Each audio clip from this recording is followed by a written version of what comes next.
Hi, my name is Mackenzie and I am a stay-at-home homeschooling mom to 4 kids. And today I'm so excited because I am going to show you what we do during the winter months for nature study and science.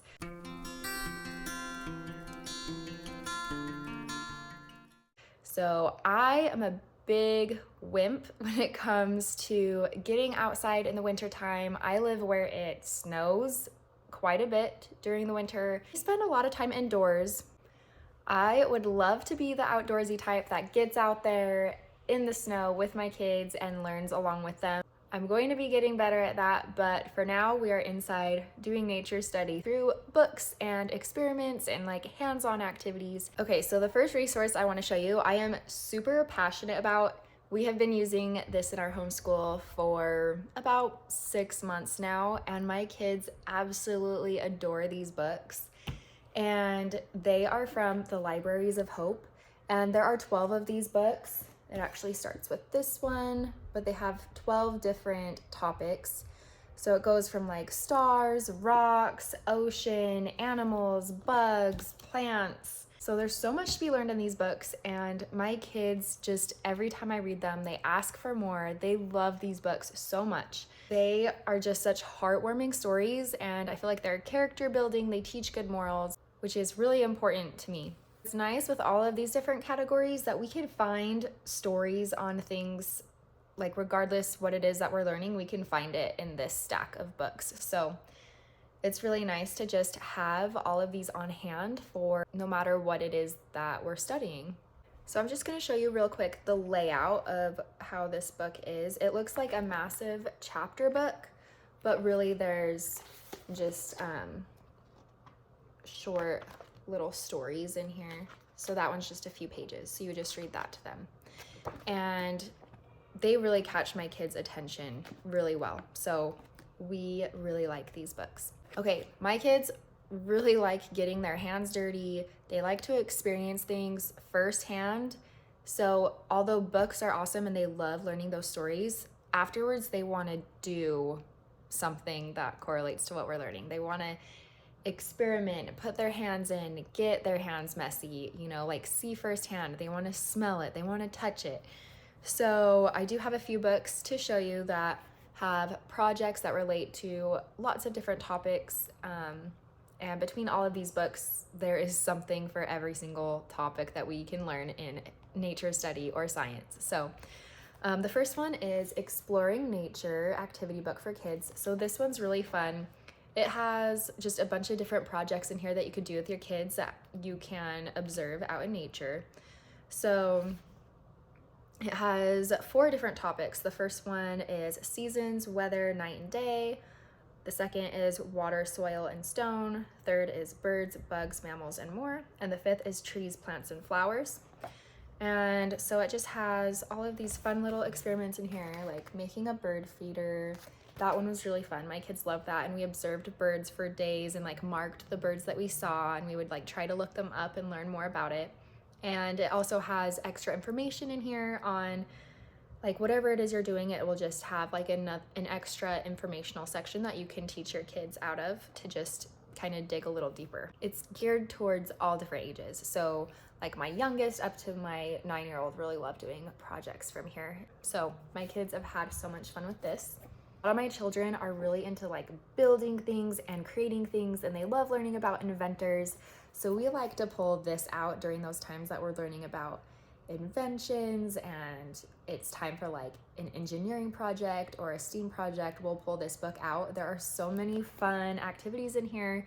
Most of the things you can create from just stuff lying around your house, which is really fun. We have used this book for so many years, from I think when my daughter was like 4 years old. So we've used it for about 5 years, and all of my kids really enjoy doing all the projects in here. I feel like they all have the ability to do all of the projects in here, so I'm not the one, like there's some project books where you as the mom have to like do it for them, and this is not that way. It's pretty simple for the kids to be able to do themselves, of course with your supervision.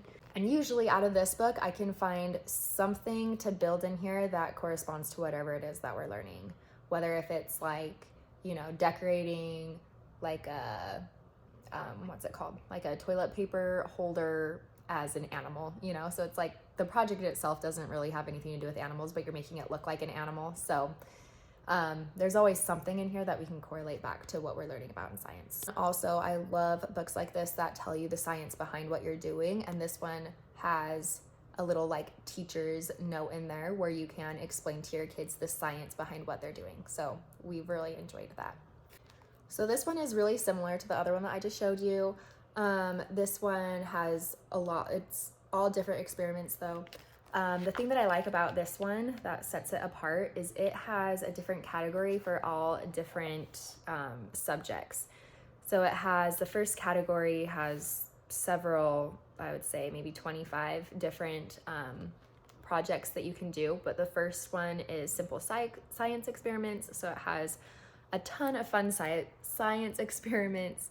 It has achievable technology ideas, easy engineering challenges, accessible art projects, no problem math activities. So that's really fun. Sometimes we have to make sometimes we have to make math fun at our house in order for our kids to even do it.